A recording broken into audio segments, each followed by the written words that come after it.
Përshëndetje të gjithave. I dashur kryetar, të dashura shoqe. Unë jam Naria Qezari, po jam socialiste si të gjithë juve. Por sot jam e nderuar dhe privilegjuar që të hap këtë takim të madhështor dhe kaq të bukur. Mes kaq grave dhe vajzave që janë zemra dhe forca e familjes, po janë dhe zemra dhe forca e Partisë Socialiste. Ne jemi partia që e kemi vërtetuar me vepra se gratë dhe vajzat meritojnë më shumë mundësi, më shumë mbështetje dhe më shumë fuqi për të vendosur. Fal vizionit dhe udhëheqjes së kryeministrit tonë të dashur Edi Rama,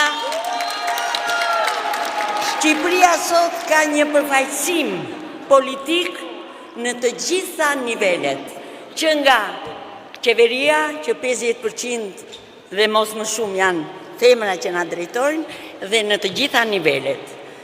Fal vizionit dhe udhëheqjes së kryeministrit Edi Rama, Shqipëria sot ka të gjitha gjërat e mrekullueshme. Duke parë këtë satë të mbushur me kaq energji dhe kaq bukuri, më erdhi t'ju them që pikërisht kjo është forca jonë, sepse jemi të gjitha së bashku, të gjitha që nga 18 vjeç, 18 që kur lindin janë socialiste derisa tash. Forca që na bashkon të gjithëve është edhe për bashkimi i moshave të reja me i brezave. Vajzat, por ka një gjë që është ndryshe nga të tjerat, që ne japim eksperiencën, ato na japin fuqinë, na japin energjinë dhe i kemi lidhur njëra me tjetër në mënyrë të përsosur. Ju të gjitha jeni, besoj, punoni për Partinë Socialiste të gjitha dhe i dini vajzat tona, sepse vajzat tona, mbesat tona të gjitha janë socialiste dhe mendojnë vetëm për Shqipërinë.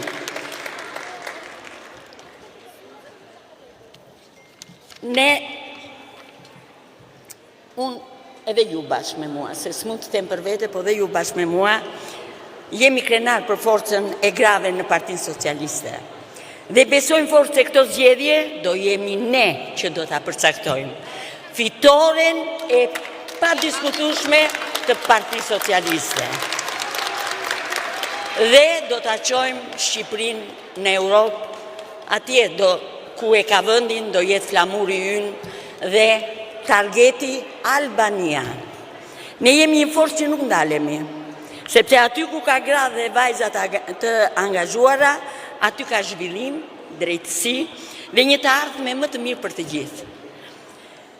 Por aman, kush e bën këtë? Vetëm Partia Socialiste, vetëm kryeministri ynë Edi Rama. Por mos harroni që dhe ne duhet të fillojmë tani. Tani jemi forcë e madhe të gjitha gratë që t'i bashkohemi Edit dhe të realizojmë atë që kemi premtuar. Fitore spektakolare për Shqipërinë. Faleminderit të gjithave, faleminderit Edi që na frymëzon edhe na çon përpara.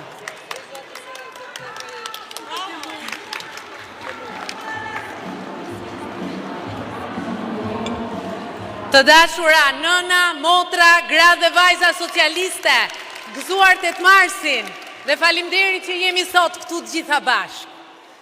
Falenderimin e parë e kam për ju.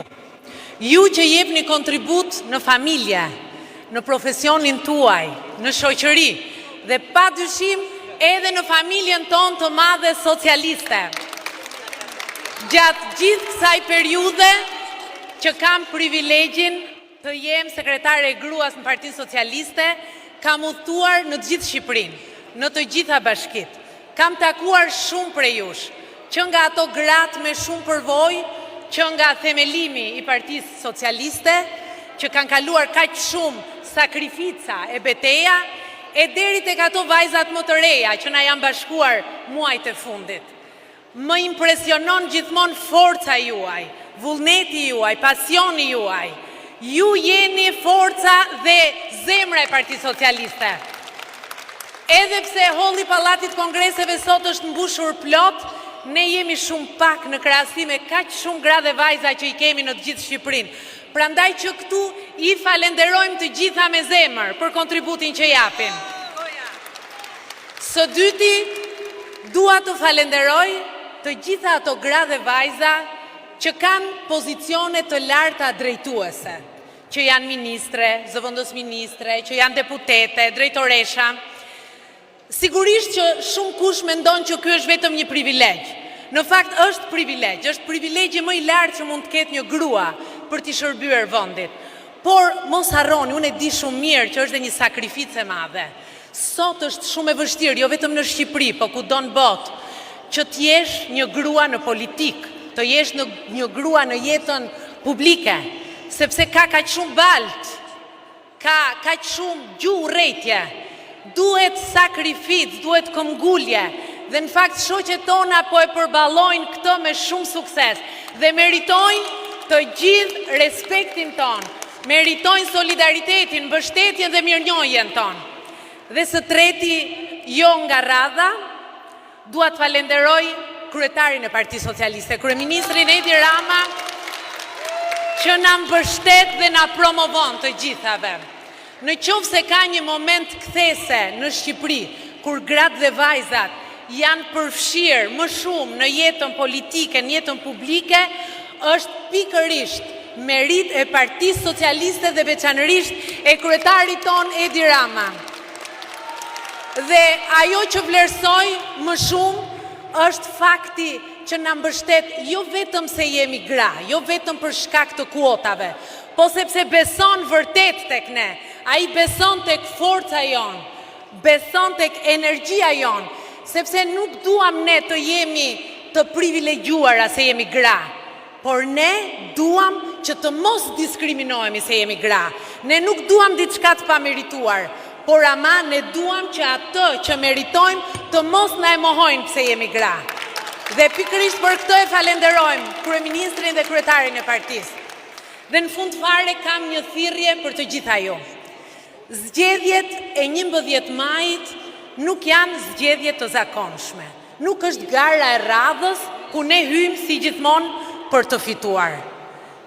Fitoria e 11 majit është e vetmja garanci që ne të vijojmë rrugën drejt Bashkimit Evropian. Është e vetmja rrugë për të ecur përpara. O e bën Partia Socialiste, o nuk e bën asnjë forcë tjetër. Prandaj është përgjegjësia jonë që të punojmë të gjitha së bashku për një fitore më të thellë se çdo herë tjetër, që ta ngjisim Shqipërinë në majën që meriton, që flamuri kuqezi të valvitet atje në Bruksel bashkë me të gjithë flamujt e vendeve të Bashkimit Evropian. Gëzuar 8 marsin gjithave.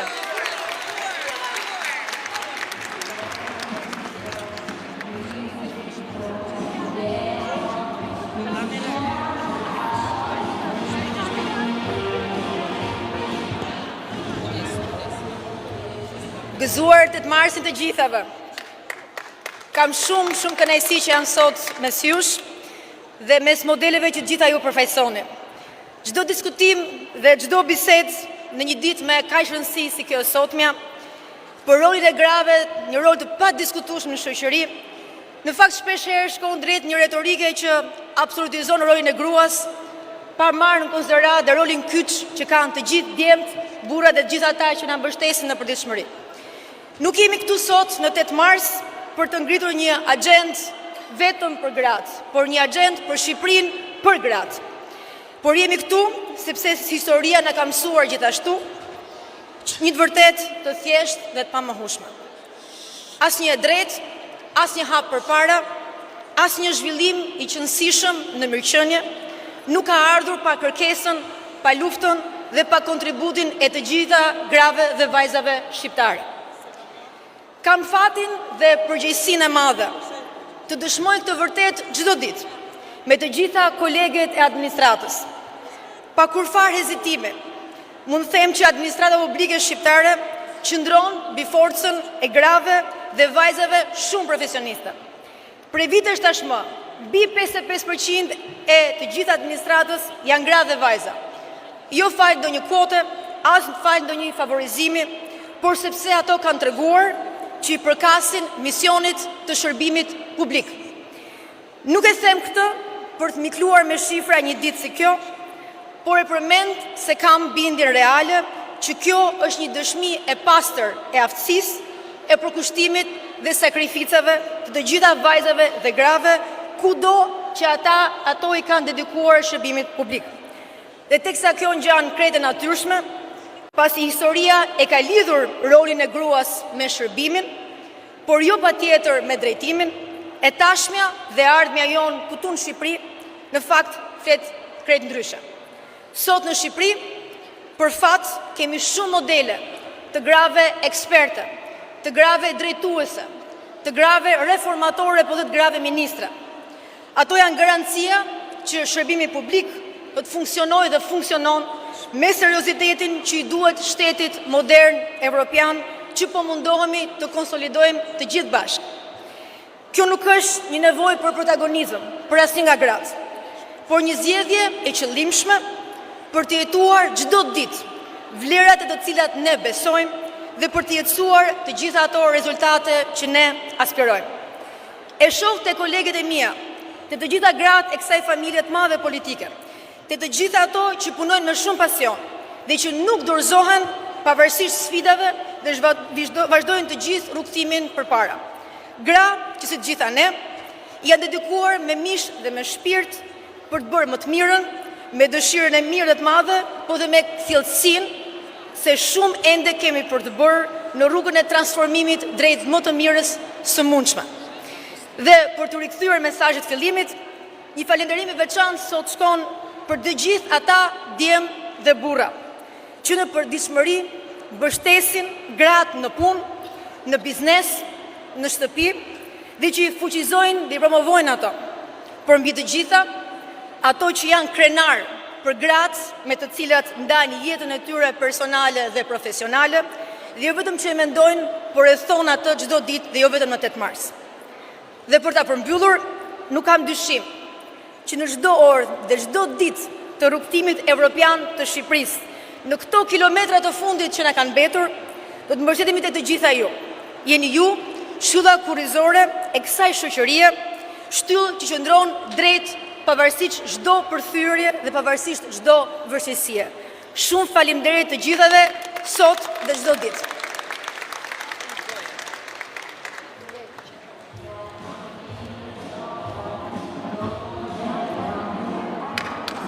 Përshëndetje që të gjithëve. Unë jam Kiduina Zaka dhe sot qëndroj para jush si një vajzë nga Lushnja, si një bi, si një motor, si një shoqe, si një profesioniste. Jam shumë krenare që sot ndodhe mes grave, për më tepër grave socialiste. Dhe e di që shumë prej jush këtu kanë shumë herë më tepër role se ato që unë përmenda. Role të cilat kërkojnë përkushtim, vullnet dhe shumë dëshirë për të përmbushur. Dikur, zëvendës kryeministra Belinda Balluku ka bërë një analogji shumë të bukur mes Shqipërisë dhe gruas që për hir të vërtetës më ka mbetur në mendje dhe nëse më lejon sot dua ta vazhdoj dhe unë atë analogji. Ajo ka thënë se Shqipëria është një grua, ja kështu si ju, e cila për vite me radhë ka jetuar me zvuajtjesh dhe sakrificash. E njësoj dhe gratë kanë luftuar fort për të fituar të drejtat e tyre. Dhe po njësoj sot, gratë janë si Shqipëria. Ashtu si kurse Shqipëria po zhvillohet me ritme të shpejta dhe po forcon pozitën e saj në arenën ndërkombëtare, edhe gratë kanë rritur rolin dhe përfshirjen e tyre në shumë fusha të jetës. Kur isha e vogël, ime më thoshte mos hiq dorë kur nga gjërat që ti do, por lufto fort, sepse ti mund t'ja dalësh, sepse ti ke forcë, sepse je grua. E në fakt, vite më vonë, unë kuptova se forca për të cilën ime më fliste, nuk ishte të bënte me forcën fizike, por kishte të bënte me forcën më të madhe, ato që buron këtu, prej së brendshmi, prej zemrës, prej shpirtit të secilës prej jush. Është forca që çdo nën mbron fëmijën e saj, forca që çdo bashkëshorte kujdeset për familjen e saj, forca që çdo grua shton parimet në një shoqëri. Prandaj, unë dua të falenderoj secilën prej jush këtu sot për çdo kontribut dhe çdo sakrificë që keni dhënë dhe vazhdoni të jepni. Dhe sot, më shumë se kur, unë ndihem krenare që jam një grua, për më tepër një grua socialiste, një grua pjesë e një komuniteti që janë zemra e PS-së, që bëjnë ndryshimin rrënjësor dhe patjetër do japin kontributin më të madh në fitoren historike të 11 majit. Faleminderit dhe më lejoni që t'jap fjalën kryeministrit zotit Edi Rama. Edi Rama, Edi Rama,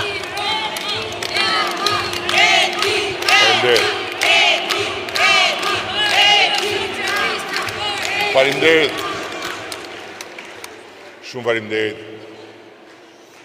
Shumë faleminderit edhe duke ju parë të gjithave këtu, po mendoja qa do ndodhte me burrat dhe qa do ndodhte me djemt tuaj nëse ju për një muaj nuk do ktheheshit në shtëpi. Po, për një javë, po imagjino për një muaj. Dhe në fakt, kjo është në mënyrë të thjeshtë e vërteta e ekuilibrit të çdo shtëpie që pa gruan është faktikisht pa çati dhe e vërteta dhe e ekuilibrit të çdo shoqërie, siç është edhe shoqëria jonë, që nëse sot ka shumë më tepër vend për gratë dhe për vajzat në të gjitha nivelet e vendimarrjes, por edhe në të gjitha hapësirat e jetës aktive, kjo i detyrohet në radh të parë një emrit vetëm Partisë Socialiste të Shqipërisë.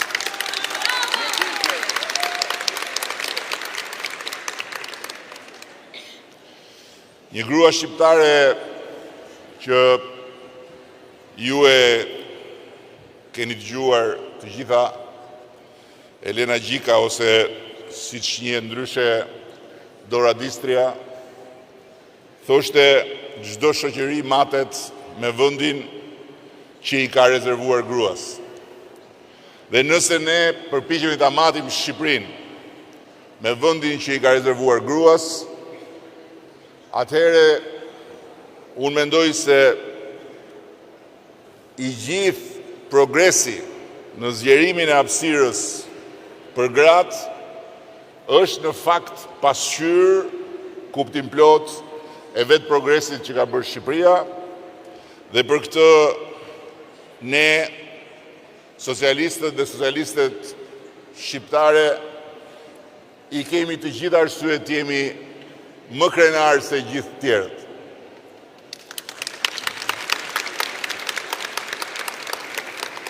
Dhe duke vazhduar me Dora Distrian, ajo thoshte të luftosh dhe të fitosh për gratë, do të thotë të luftosh dhe të fitosh edhe për burrat.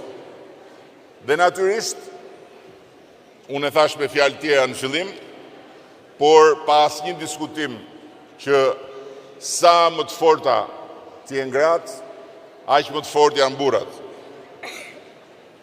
Dhe sa më të dobta të jenë gratë, aq më e dobët është fuqia në dukje e burrave. Por, midis dy fuqive ka një dallim shumë të madh. Se kur gratë janë të forta, burrat janë të fortë, po janë dhe të urtë. Në kuptimin e marrjes kohës për të thënë fjalën e fundit. Kur gratë janë dobta, burrat janë të dobët, por shumë agresiv. Dhe besoj që duke zgjeruar hapësirën për gratë, duke fuqizuar gratë, duke i dhënë grave më shumë vend në të gjitha nivelet e përfaqësimit, faktikisht ne të gjithë së bashku luftojmë për t'i bërë burrat më të vetëdijshëm, për t'i bërë burrat më të arsyeshëm dhe për t'i bërë burrat më të urtë në kuptimin e mençurisë, jo thjesht në kuptimin e lepepeqes. Dhe thënë gjitha këto, unë dua t'ju them se në vigjilje të një sfide shumë të madhe që Shqipëria ka, jo Partia Socialiste. Partia Socialiste ka barrën e saj të pa shmangshme në këtë sfidë. Por në 11 maj, Shqipëria ka një sfidë. Ka sfidën për të mos humbur as një minutë në një proces ku rrethanat tonat brendshme dhe rrethanat e brendshme të Europës janë bërë një, dhe për herë të parë në historinë tonë mundësia për të bërë pjesë e familjes europiane është reale dhe është e gjitha në duart tona, në duart e shqiptarëve. Dhe në këtë sfidë të Shqipërisë, kur ne po përgatitemi që të hymë në fushën e betejës elektorale, unë duhet ju them se ndryshe nga të tjerët që kanë grumulluar të gjitha rraqet mashkullore të Shqipërisë në emër të një madhështie që Zoti e di se ku është, se gjëja më madhështore që unë shoh në ata anë janë mustaqet e kujtim gjuzit. Po, e vetë mja gjë madhështore. Shikojni mustaqet e kujtim gjuzit dhe aty e keni kartë vizitën e madhështisë së asaj bauleje me rraqe. Ne do të kemi një qasje krejt tjetër. Ne, burrat, ata që kanë marrë nga Partia Socialiste mandate, do t'i hedhim në fush që të meritojnë mandate. Ndërsa, gratë do t'i ndajmë në dy pjesë. Gratë që do t'jenë nikoqiret e gjithë këti procesi të 4 viteve të ardhshme dhe që do t'a marrin përfaqësimin e Partisë Socialiste me mbështetjen e të gjithëve ne në pjesën e mbyllur të listave dhe pastaj vajzat që do t'jenë pjesë edhe e listave të hapura, ndërkohë që në listat e mbyllura ne do të kemi djem, do të kemi vajza, do të kemi gra që janë forca e të res, janë forca e gruas, janë forca e një Shqipërie që shikon përtej 2030-ës. Ndërkohë që në gjithë pjesën tjetër të skuadrës do të përfshim të gjitha energjit, eksperiencat dhe patjetër edhe të gjithë burrat luftar do të jenë aty për të shkuar dhe për të fituar në territor vota për Partinë Socialiste të Shqipërisë. Tani sot është 8 marsi, dhe ishte 7 marsi. Dhe ju e dëgjuat që në ditën e mësuesit, në ditën e mësuesave, jehoi një thirrje për të gjithë fëmijët e Shqipërisë për mos shkuar në shkollë. Të gjithë fëmijët u ftuan nga kujtim gjuzi që të mos shkojnë në shkollë. Dhe prindrit u ftuan që të mos i lënë fëmijët të shkojnë në shkollë. Ditën e hënë. Dhe të shfaqin të gjithë madhështinë e marrëzisë për të protestuar pse do mbyllet TikTok-u.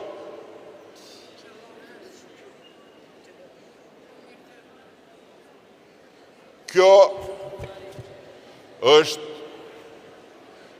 një mënyrë që nuk ka nevojë për asnjë koment, nuk ka nevojë për asnjë argumentim, nuk ka nevojë për asnjë fjalë më tepër, por që në vetvete u thot në radh parë të gjitha nënave, pavarësisht nëse janë socialiste, demokrate, me parti, pa parti, janë në Shqipëri, janë në Itali, janë në Greqi, janë në Australi, që nga çfarë duhet të ruhen në 11 maj. Dhe çfarë duhet të kenë parasysh në 11 maj? Sepse në 11 maj, kush voton, duhet të ketë parasysh që ka në dorë të bëjë dy gjëra. Ose të jap mbështetje Shqipërisë për të vazhduar pa humbur asnjë ditë negociatat për anëtarësim me Bashkimin Evropian në një kalendar super ambicios që mbyllet në 2027-ën, i dakorcuar bashkë me ta, ku 1000 veta, shumica gra, beqëra fjala, edhe procesin e antarësimit ton në negociata e drejtojnë 2 vajza, Majlinda me Adean që foli këtu, pra 1000 veta që janë ullur atje dhe që nuk duhet humbin as 1 minut me luhatje, ose votën ta përdorin për ta hedhur në knet. Kjo është shumë e qartë, nuk ka më të qartë se kaq. Dhe edhe një gjë tjetër, lajthitja e madhe e thirrjes për të mos shkuar në mësim fëmijët dhe prindrit për t'i mbajtur fëmijët në shtëpi që mos shkojnë në mësim sepse do mbyllet TikToku, tregon në fakt se sa rreziqe tjera mund të presim nga një mendje e ikur për terital. Kështu që unë besoj shumë në radhë parë tek qetësia dhe tek mençuria e grave. Nuk është e rastit, dhe unë jam shumë krenar për këtë, nuk është e rastit që Partinë Socialiste e votojnë më shumë gratë se sa burrat. Nëse do votonin vetëm gratë në Shqipëri, ne do merrnim 90 deputet. Dhe këto janë shifrat. Dhe të them drejtën, nëse unë duhet të zgjedh midis votës së një gruaje dhe të një burri, do thoni ju po vota, unë them votën e gruas. Sepse është më shumë se sa një vot. Është një vendim. Gratë, në shumicën ndërmuese, nënat, nuk janë tifoze. Burrat janë tifoz, janë skandalos. Gratë nuk janë tifoze. Janë nëna, janë motra, janë bija që kanë të lindur brenda vetes, kujdesin për atë që vjen nesër. Keni parë ju gra që të shkojnë të luajnë bixhos? Keni parë gra ju që të hedhin në Zara, në bingo? Keni parë gra ju që të futen online, edhe vajza që të futen online dhe të luajnë Lora Fati? Si shpjegohet kjo? Si ka mundësi që gratë nuk i besojnë Fatit në letra edhe në Zara? Sepse gratë e ndërtojnë Fatin.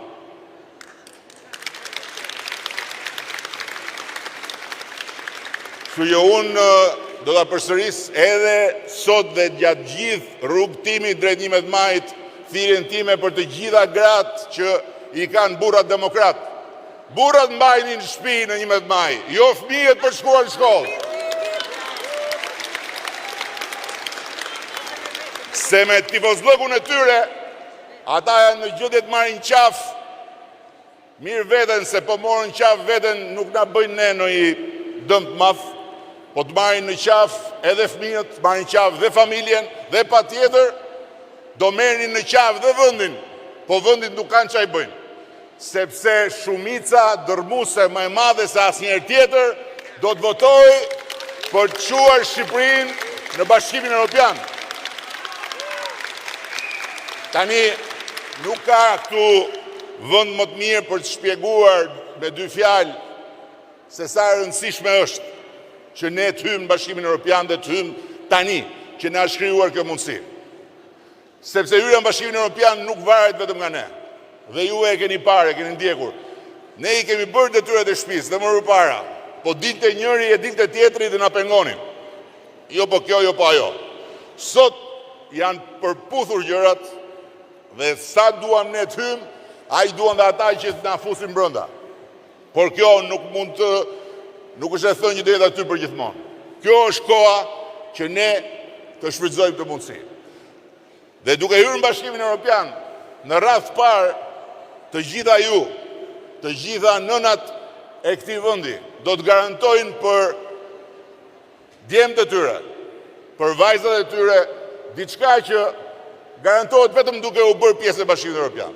Që lirit individuale në këtë vend nuk do t'i cënoj dot më askush dhe nuk do të ketë më asnjë lloj bufi kënete që mund të rizgjohet e mund të ringjallet që të preki lirit individuale të djemve dhe vajzave të këtij vendi. Kur ne ty në Bashkimin Evropian nuk do ketë më dhe aq rëndësi se kush qeveris këtu. Po për sa kohë ne nuk kemi hyrë akoma atje, se kush qeveris këtu është themelore. E dyta, ne sot jemi në një situatë ku në Shqipëri po ndodh diçka që s'ka ndodhur kurrë më përpara. Dhe për këtë arsye krijohet edhe një zhurmë shumë e madhe. Dhe ndërkohë këneta shpërthen, këneta politike, këneta mediatike shpërthen çdo natë. Sa herë që lufta kundër korrupsionit drejtohet ndaj dikujt që është i lidhur me pushtetin politik të Partisë Socialiste. Por ama duhet vetëm shumë pak distancë, duhet vetëm shumë pak qetësi, duhet vetëm shumë pak arsyetim për të kuptuar se gjithë kjo që po ndodh është vepër e Partisë Socialiste. Nuk ka ndodhur ndonjëherë më përpara. Që nga 1912 që cili do qoftë i lidhur me pushtetin politik të shkoj përpara një prokurori të pavarur dhe përpara një gjykatësi të pavarur, të hetohet dhe deri dhe dënohet. Pse po ndodh sot kjo? Sepse Partia Socialiste, ne të gjithë bashku, me vendosmëri bëm një reformë në drejtësi që nuk e ka bërë ende asnjë vend në rajonin tonë. Kur ne morëm detyrën,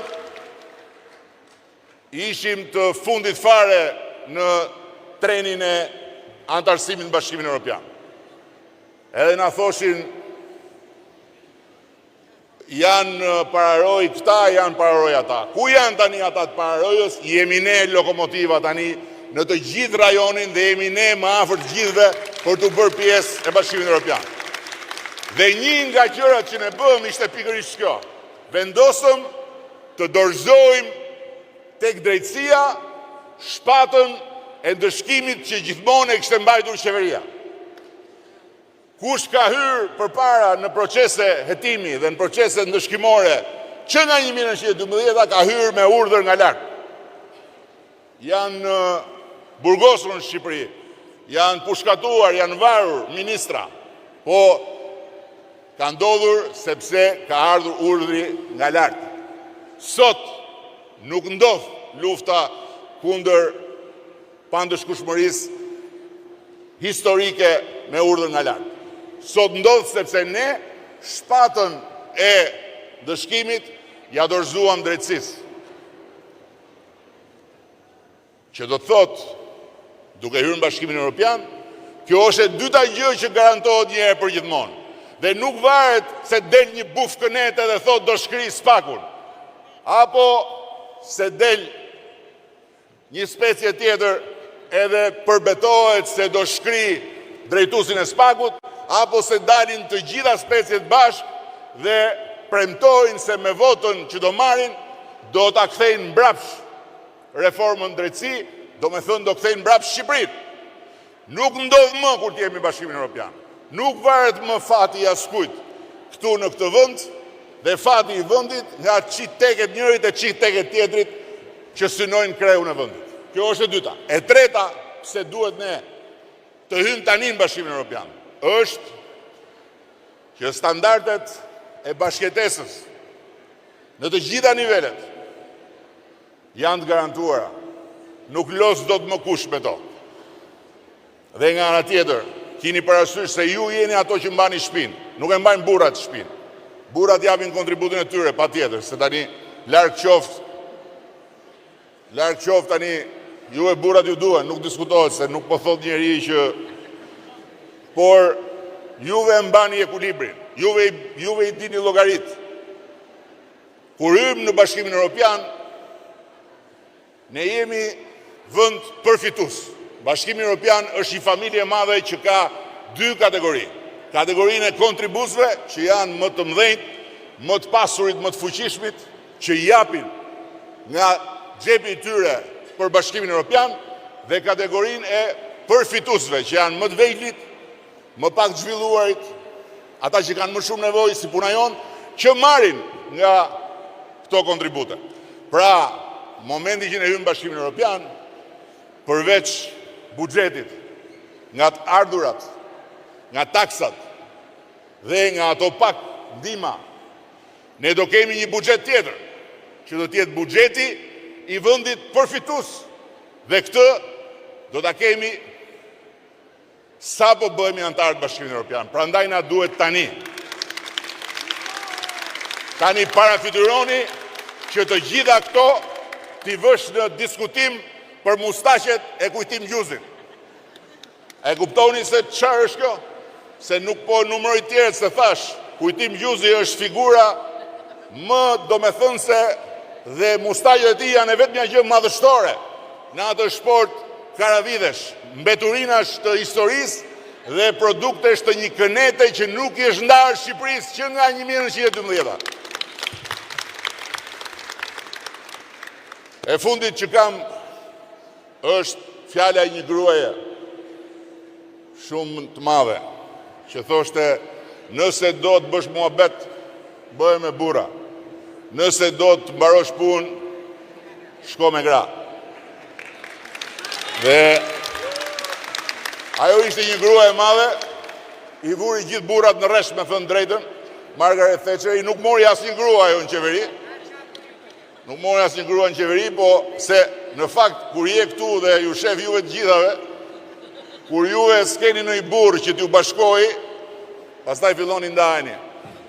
Por ajo që ka rëndësi për te i shakas është që unë kam shumë besim dhe pres shumë nga ju që në 11 maj ne të arrim fitoren e 10 radhazi, por jo thjesht fitoren e 10, se ajo nuk diskutohet, por fitoren e 10 me notën 10. Dhe jini krenare për çfarë kemi bërë dhe kini besim për çfarë duhet bëjmë akoma. Jini krenare për sa shumë kemi arritur. Kemi pasur një prodhim të përgjithshëm kombëtar më pak se 10 miliard euro. Sot e kemi 25 miliard euro, 2 herë gjysmë më shumë. Kemi pasur të ardhura për frym më pak se 4.000 euro, sot i kemi mbi 10.000 euro.